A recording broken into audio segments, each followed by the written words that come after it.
cervelli.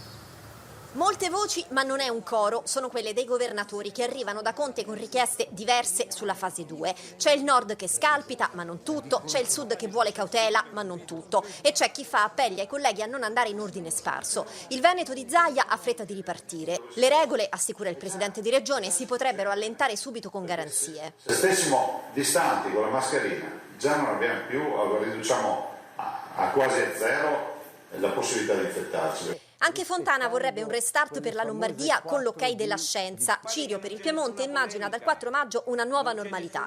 All'estremo opposto di un asse immaginario della prudenza, la campagna di De Luca, che prepara quarantena per chi arriva da regioni con alto livello di contagi e non esclude mosse drastiche. Se dovessimo avere una corsa in avanti, la Campania chiuderà i suoi confini. La prudenza supera gli schieramenti, anche la forzista Santelli è cauta sulla sua Calabria. Emiliano invece con fiducia invita a prenotare in Puglia. Musumeci allinea la Sicilia alle richieste dei governatori del nord. Si dice pronta anche la Basilicata con soli 2 nuovi contagi oggi. Mentre il Molise, che registra 0 nuovi casi, chiede tutela proprio per non invertire il trend.